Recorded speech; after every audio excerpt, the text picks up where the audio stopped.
Hello, pre-K parents. We hope you have some time to look over your child's report card, and we're going to give you a brief explanation of what everything means.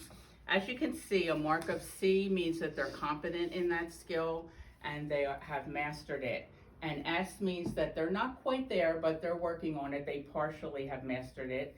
And an L indicates that they're not really ready to demonstrate that skill. In the area of social and emotional development, this is one of the main reasons most of you send your children to school, to be in a group setting.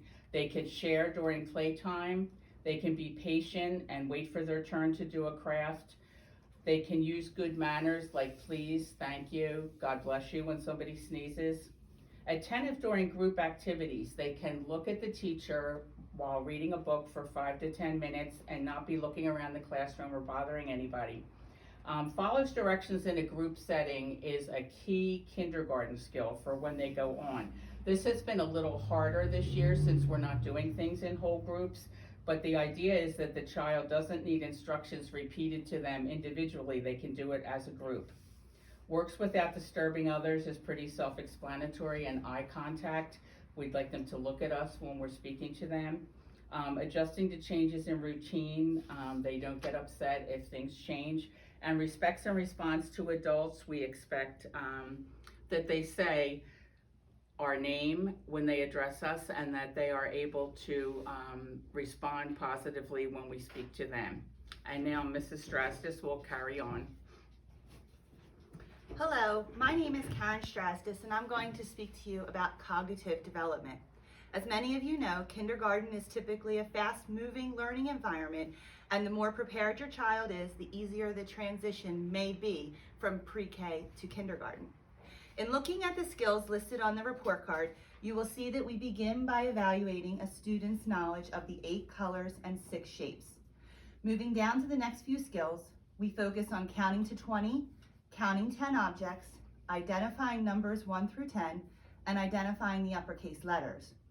The children should be able to count to 20 easily without skipping any numbers and count 10 objects from left to right while pointing to each object.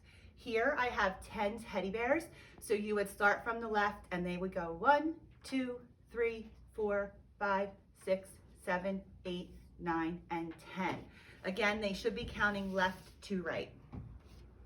When we evaluate number and letter recognition, we point to a letter or a number and require the child to identify and naming it. Using flashcards at home will help this skill. In the report card, you have papers that look like this, or they will be sent home to you.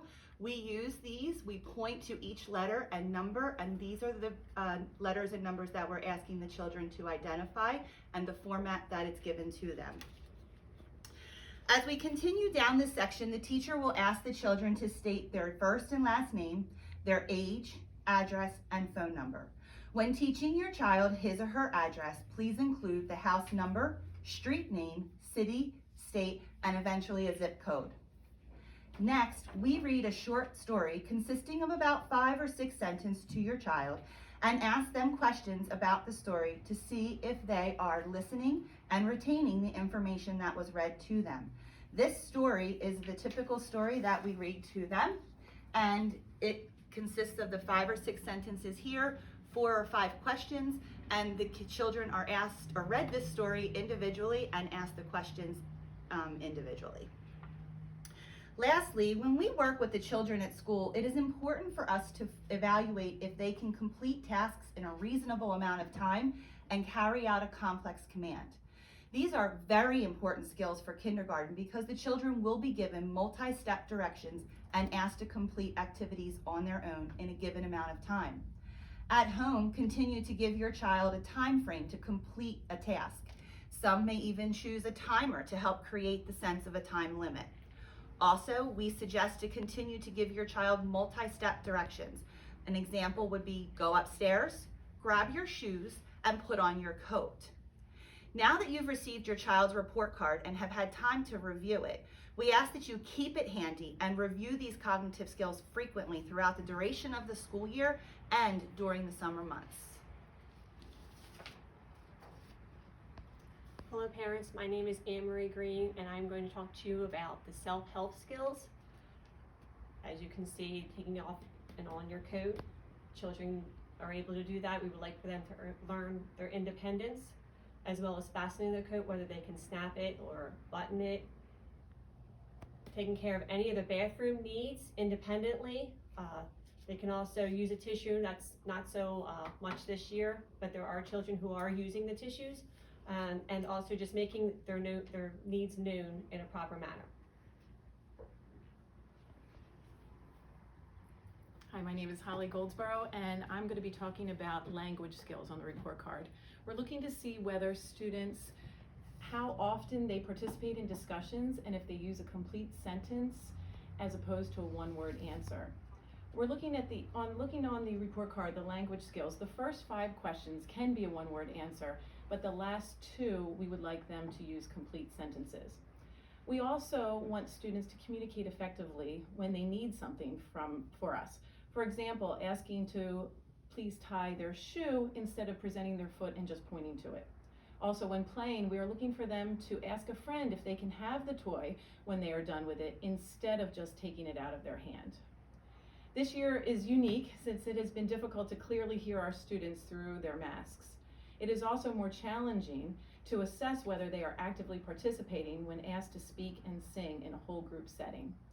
Therefore, if you have any questions as to whether your child's speech and language development is age appropriate, we encourage you to contact the Delaware County Intermediate Unit for a quick speech evaluation, since early intervention is so important to the process for early intervention, and sometimes that process can take a long time.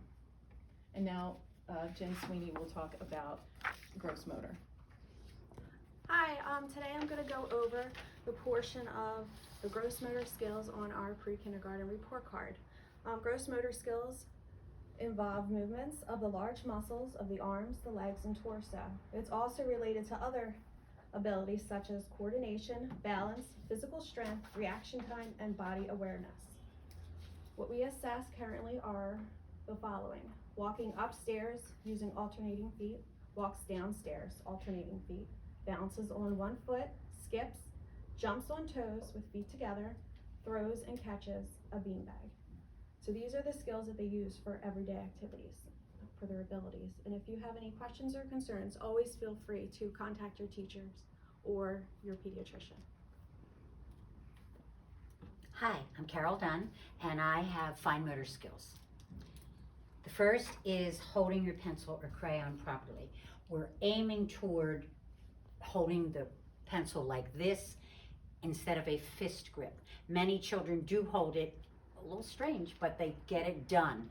But at this point in time, they should not be using a fist grip. They should be putting it between their fingers.